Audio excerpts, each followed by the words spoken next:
ଜୟ ଜଗନ୍ନାଥ। କବି ବିଶ୍ୱନାଥ ତାଙ୍କ ଲେଖାରେ ଜଣାଇଛନ୍ତି, ଉତ୍କଳରେ ରହିଅଛି ସ୍ୱର୍ଗଦ୍ୱାର। ଏଠାକୁ ଅନେକ ଦେଶର ନରମାନେ ଆଗମନ କରନ୍ତି।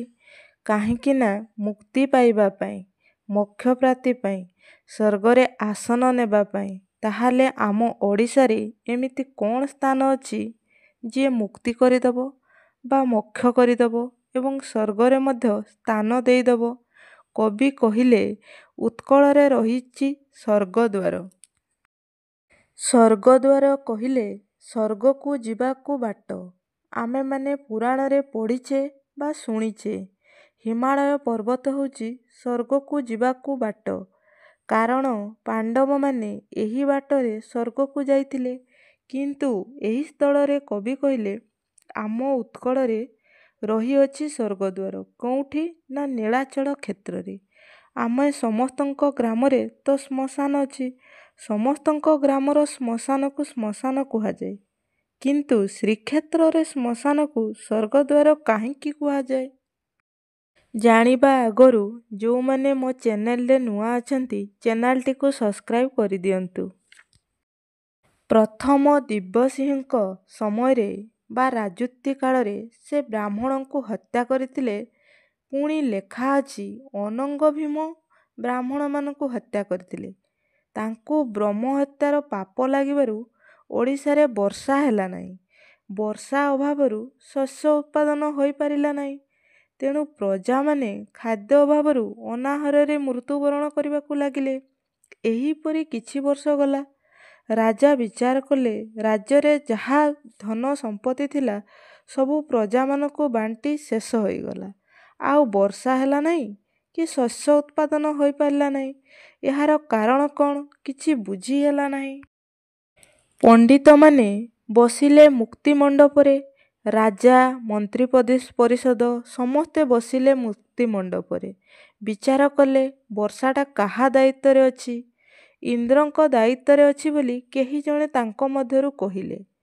କେହି ଜଣେ ଋଷି କହିଲେ, ଆପଣ ତ ଠାକୁର ରାଜା, ଇନ୍ଦ୍ରଙ୍କୁ ଗୋଟିଏ ଚିଠି ଲେଖିଲେ ହୁଅନ୍ତା ନାହିଁ? ସେ ଉତ୍କଳରେ ବର୍ଷା କରନ୍ତେ। ରାଜା ଏହା ଶୁଣି ଆନନ୍ଦିତ ହେଲେ। ରାଜା ସଙ୍ଗେ ସଙ୍ଗେ ମନ୍ତ୍ରୀକୁ ଆଦେଶ ଦେଲେ ଚିଠି ଲେଖିବା ପାଇଁ। ମନ୍ତ୍ରୀ ଚିଠି ଲେଖି ରାଜାଙ୍କୁ ଦେଲେ। ରାଜାଙ୍କୁ କହିଲେ, ମଣିମା, ଚିଠି ଲେଖିଦେଲି।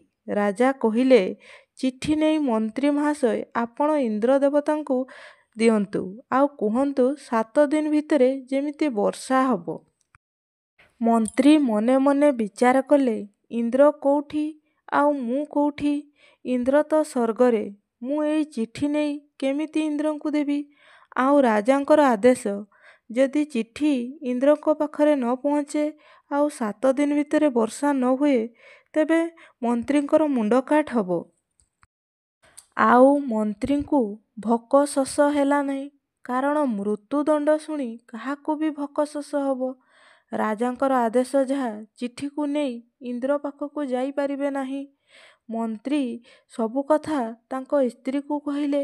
ମନ୍ତ୍ରୀଙ୍କ ସ୍ତ୍ରୀ ବହୁତ ଚତୁର ଥିଲେ। ସବୁ କଥା ଶୁଣି ତାଙ୍କ ସ୍ତ୍ରୀ କହିଲେ, ସ୍ୱାମୀ, ଚିଠି କିଏ ଦିଏ? ମନ୍ତ୍ରୀ କହିଲେ, ଡାକବାଲା। ତେଣୁ ତୁମେ ଚିଠିଟିକୁ ନେଇ ଡାକବାଲାକୁ ଦେଇଦିଅ। ସିଏ ନେଇ ଇନ୍ଦ୍ରଙ୍କୁ ଦେବ। ମନ୍ତ୍ରୀ ମନେ ମନେ ବହୁତ ଖୁସି ହୋଇଗଲେ। ଡାକବାଲା ପାଖକୁ ଚିଠିଟି ନେଇ ଗଲେ। ଡାକବାଲା ପଚାରିଲା, ଚିଠି କାହାକୁ ଦେବ? ମନ୍ତ୍ରୀ କହିଲେ, ରାଜା କହିଛନ୍ତି ଇନ୍ଦ୍ରଙ୍କୁ ଦେବାକୁ।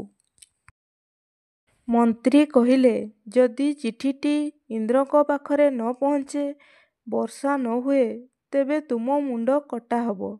ମନ୍ତ୍ରୀ ମୁକ୍ତି ପାଇଗଲେ। ଏବେ ଡାକବାଲା ବଡ଼ ଦୁଃଖରେ ପଡ଼ିଗଲା। ମନେ ମନେ ଭାବିଲା, କେମିତି ଚିଠିଟିକୁ ନେଇ ଇନ୍ଦ୍ରଙ୍କୁ ଦେବି, ନହେଲେ ମୁଣ୍ଡ କାଟ ହେବ। ମନ ଦୁଃଖରେ ଘରକୁ ଯାଇ ତାଙ୍କ ସ୍ତ୍ରୀଙ୍କୁ ସବୁ କଥା କହିଲା। ଡାକବାଲାର ସ୍ତ୍ରୀକୁ ମୁଣ୍ଡକୁ ଏକ ବିଚାର ଆସିଲା। ପ୍ରତ୍ୟେକ ଦିନ 33 କୋଟି ଦେବାଦେବୀ ଜଗନ୍ନାଥଙ୍କ ଦର୍ଶନ ପାଇଁ ଆସନ୍ତି। ତେବେ ଦ୍ୱାରପାଳ ଯିଏ ଦ୍ୱାର ଜଗୁଛନ୍ତି ପ୍ରତିହାରୀ, ତାଙ୍କୁ ନେଇ ଚିଠିଟା ଦେବ। ଇନ୍ଦ୍ର ଆସିଲେ ତାଙ୍କୁ ଚିଠିଟା ଦେଇଦେବେ। ଡାକବାଲା ମନ ଖୁସିରେ ଶ୍ରୀମନ୍ଦିରକୁ ଚାଲିଲେ ଏବଂ ଦକ୍ଷିଣ ଦ୍ୱାର ନିକଟରେ ପହଞ୍ଚିଲେ। ଦକ୍ଷିଣ ଦ୍ୱାରରେ ଜଗିଥିଲେ ଯେ ପ୍ରତିହାରୀ ଇନ୍ଦ୍ର ପ୍ରତିହାରୀ। ଶ୍ରୀମନ୍ଦିରର ପ୍ରତ୍ୟେକ ଦ୍ୱାରରେ ଜଗୁଆଳି ଥାନ୍ତି। ଯେମିତି ପୂର୍ବ ଦ୍ୱାରରେ ଜୟ ବିଜୟ। ଡାକବାଲା ଦକ୍ଷିଣ ଦ୍ୱାରରେ ପ୍ରତିହାରୀ ଇନ୍ଦ୍ର ପ୍ରତିହାରୀକୁ ନେଇ ଚିଠିଟିକୁ ଦେଲେ।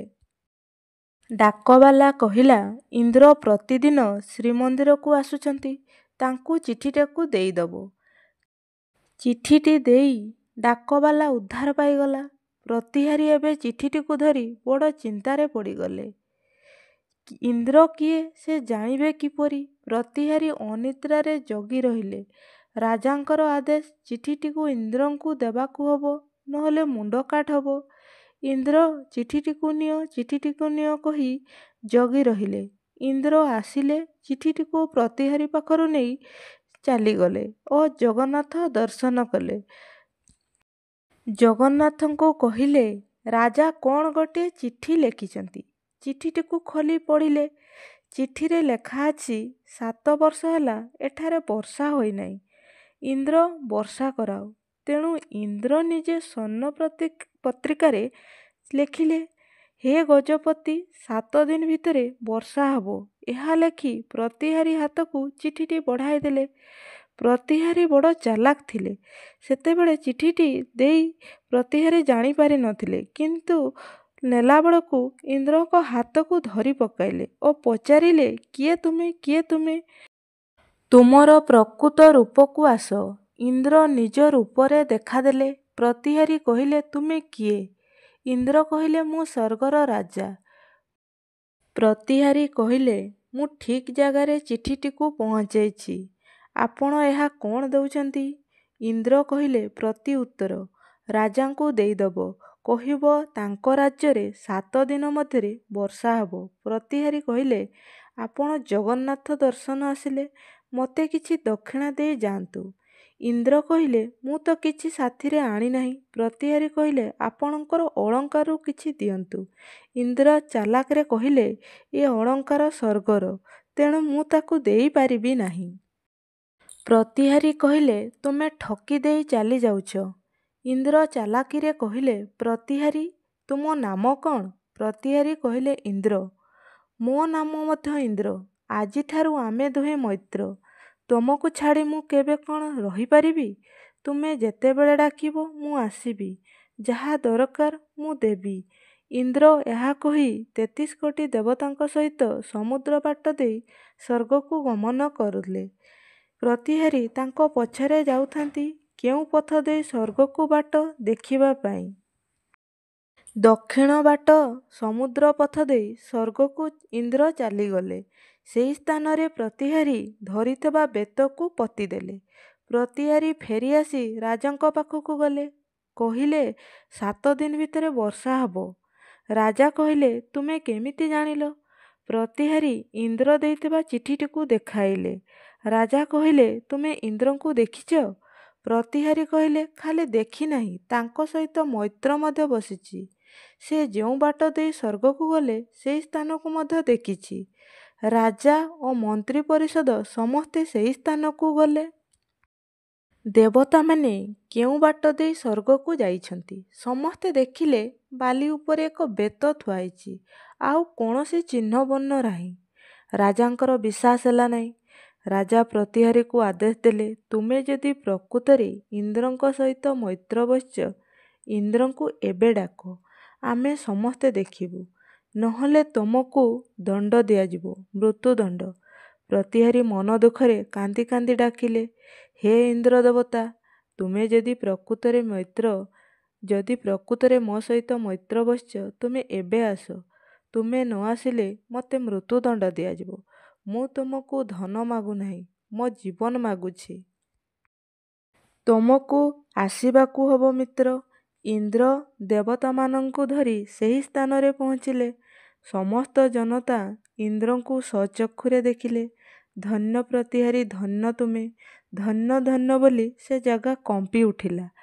ରାଜା ତାଙ୍କ ନାମରେ ଧନ ସମ୍ପତ୍ତି କେତେ କ'ଣ କରିଦେଲେ ଏବଂ ଶ୍ରୀକ୍ଷେତ୍ରବାସୀ ସେହି ସ୍ଥାନକୁ ଶବ ସତ୍କାର କରିବାକୁ ନେଲେ। ଶ୍ମଶାନର ନାଁ ଦେଲେ ସ୍ୱର୍ଗଦ୍ୱାର। ତେଣୁ କବି କହିଲେ ଉତ୍କଳରେ ରହିଅଛି ସ୍ୱର୍ଗଦ୍ୱାର।